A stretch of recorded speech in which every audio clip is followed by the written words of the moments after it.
Welcome. Today we're embarking on an exploration focused on, well, really understanding effective ways to learn a new language. We're drawing from a detailed guide, looking at strategies that promise to genuinely shift how you approach language learning. If you've ever felt that frustration, trying to get beyond just the basics, this discussion is definitely for you. Absolutely. Our goal here is to pull out the most practical ideas, the systematic methods from these materials. We really want to offer you a clear, kind of actionable path forward for acquiring a language, moving beyond those traditional classroom methods that, let's face it, often leave you feeling a bit stuck. I think many of us know that feeling. Years, maybe, in classes, learning alphabets, a few phrases. But finding that real fluency, that ability to actually use the language, just stays out of reach. This guide seems to suggest that's because the old ways often miss some fundamental points. That's exactly it. The sources pinpoint three really essential keys to learning successfully, things that tackle those common frustrations head on. First, and this is quite critical, is pronunciation first. Before you dive deep into vocabulary lists or grammar rules, you absolutely must learn how the language sounds. This tunes your ears to the specific sounds, the phonemes that make up the language, the small units like the P versus B sound, and it also starts training your mouth to physically make those sounds. Getting this right early on, well, it speeds everything else up considerably. Okay, so preparing the ear and mouth right at the start, that makes sense. What are the other two keys? The second one is about mindset. Avoid direct translation.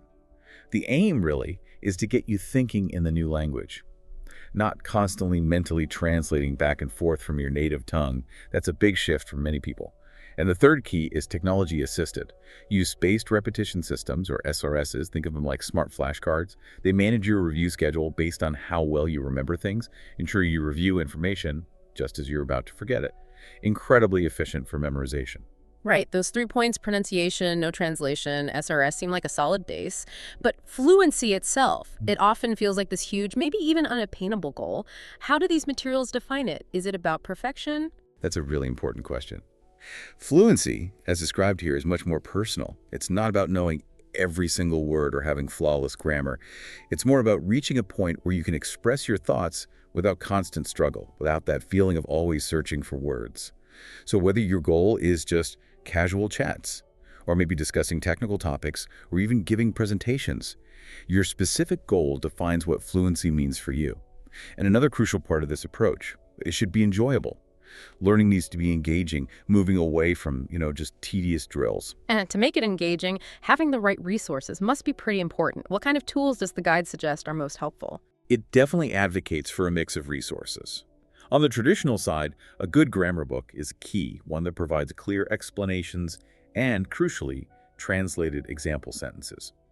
Though it warns against books with overly simplistic pronunciation guides. Frequency dictionaries are also highlighted.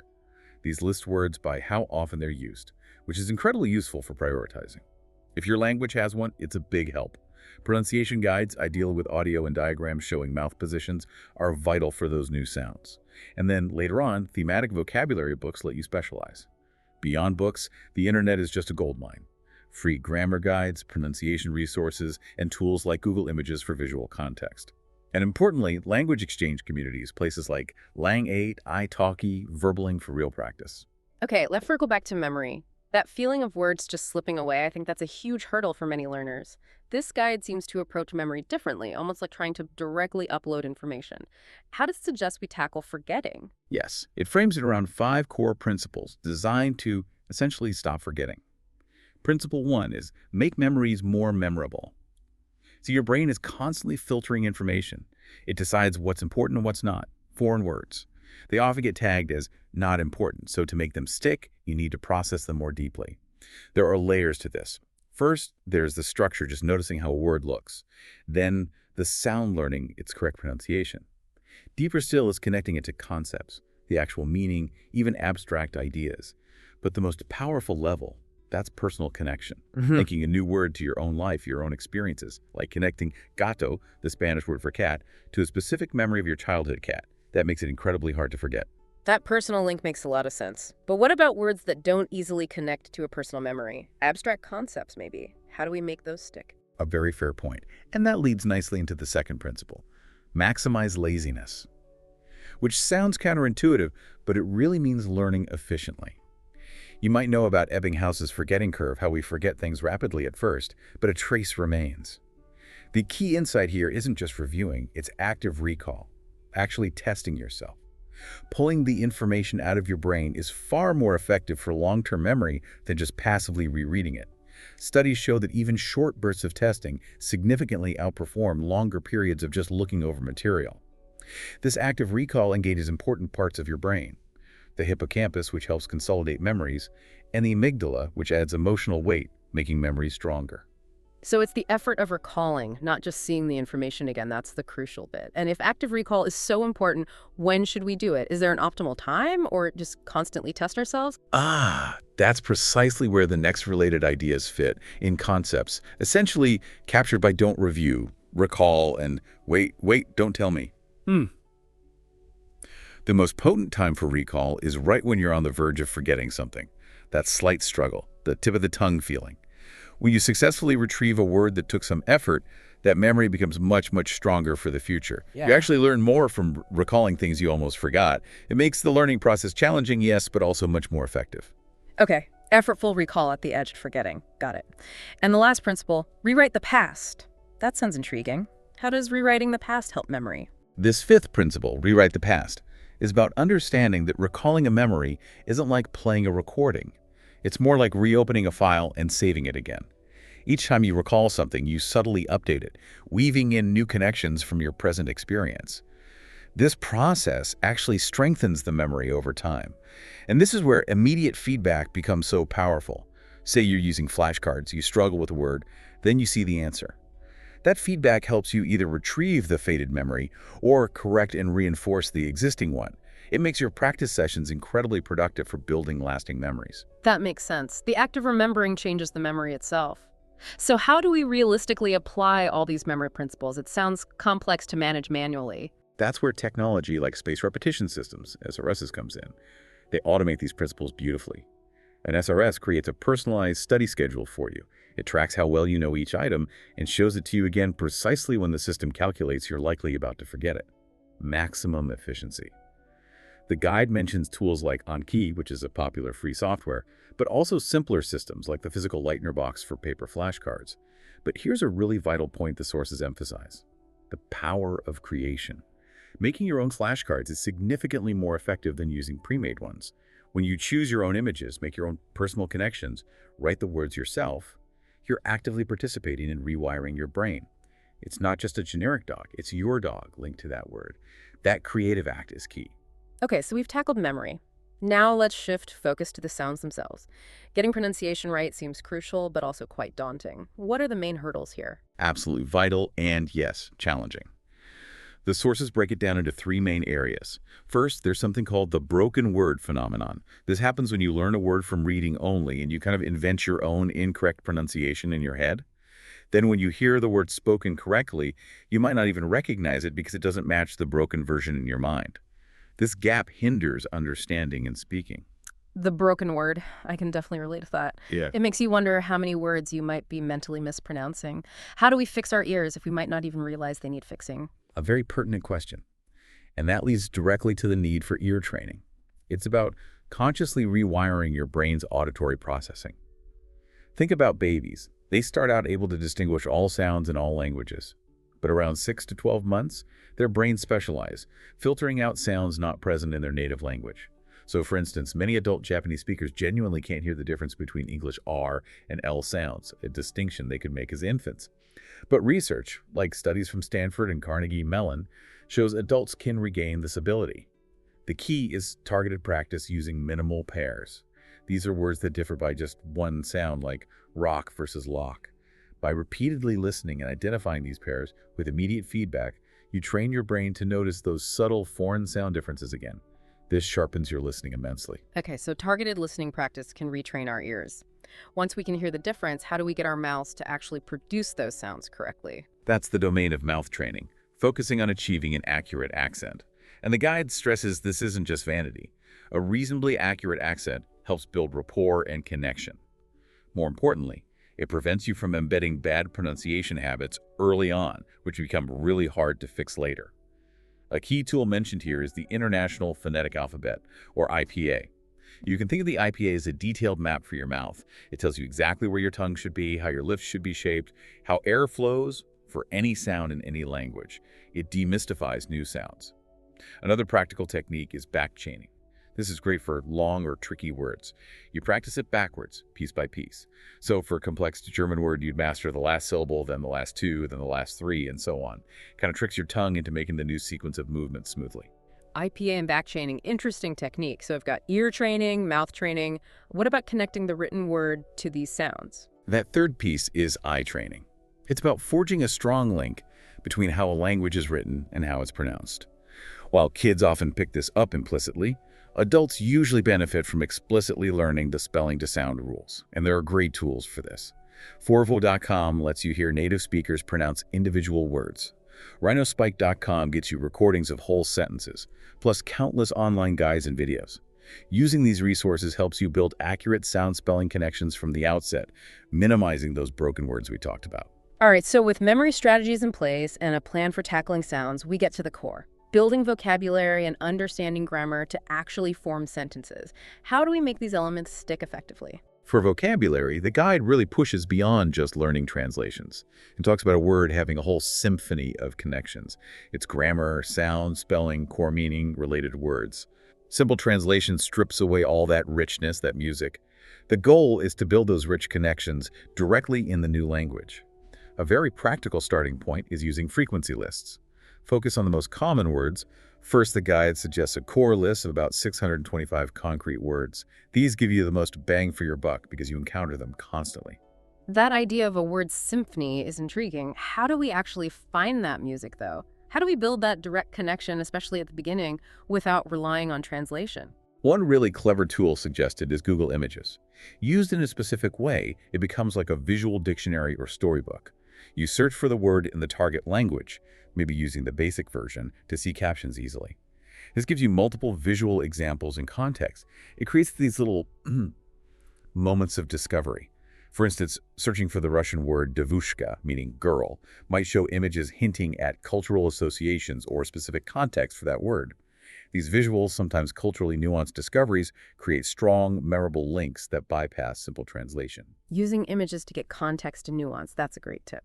Now, what about those grammatical headaches, like noun genders in languages like French or German, which often seem completely random? Yes, grammatical gender.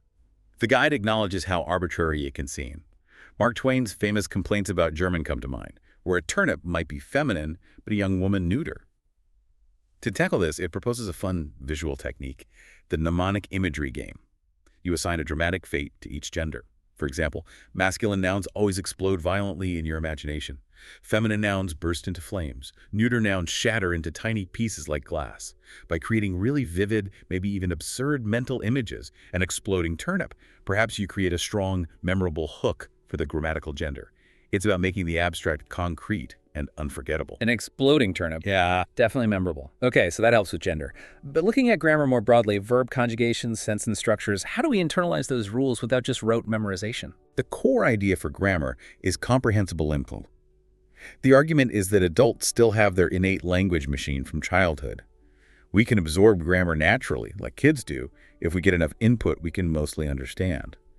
Interestingly, grammar books become useful here, not just for rules, but for their example sentences, especially if they're translated. These sentences act as comprehensible input. The guide also simplifies grammar, suggesting all complexity boils down to just three things: adding words, changing word forms like endings, and changing word order. Breaking it down like that makes it seem less daunting. Is there a mnemonic trick for remembering those patterns, like the gender game? Yes, there is. It introduces the person-action-object PAO system. This is a technique for creating memorable little stories to link to specific grammatical patterns. So for a particular verb ending or noun case, you might assign a specific person doing a specific action to a specific object. Maybe Arnold Schwarzenegger punches a specific type of tree, always represents the ing form or something equally vivid. These distinct mental movies make abstract rules much easier to recall. And crucially, the guide stresses learning from your mistakes. Use platforms like Lang8 for free writing corrections or italki for affordable tutors. When a native speaker corrects your writing, turn that correction into a new flashcard. This actively encodes the right pattern and helps ensure you don't repeat the error. Each mistake becomes a learning step. Okay, so we're building a solid foundation.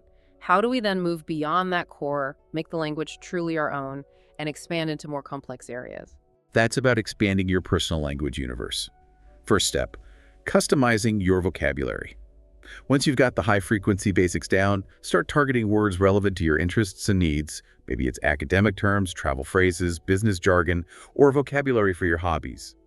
Thematic vocabulary books are great for this stage. Then, a huge one, reading for pleasure and profit. Think about it. How did you build most of your vocabulary in your native language? Probably through reading. The same applies here.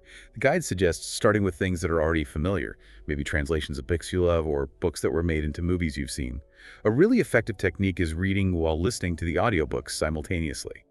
It pulls you through the text faster and helps you absorb the natural rhythm and intonation of the language. Reading with audio sounds like a smart way to bridge the gap. What about pure listening skills? Understanding fast, natural speech on TV or in conversations. For listening comprehension, there's a practical, sort of couch potato method suggested. Start with TV shows, and the target language action shows often work better than comedies initially, as the visual context helps. And here's the key. Watch without subtitles. But to avoid feeling completely lost, read a summary of the episode in the target language on something like Wikipedia beforehand. This primes you with a basic plot and vocabulary, making the actual dialogue much more understandable. Over time, you rely less on the summaries and tackle more complex material. It's about creating immersion that's challenging, but not overwhelming. That's a clever scaffolding technique for listening. So once comprehension improves, we hit the speaking hurdle. How does the guide suggest we actually start producing the language fluently? Speaking fluency is framed interestingly, like playing the game Taboo, where you have to describe a word without using the word itself or other key terms. Fluency isn't about knowing every word perfectly. It's about developing the skill to talk around the words you don't know, to improvise, to rephrase, to keep communicating even when you hit a gap.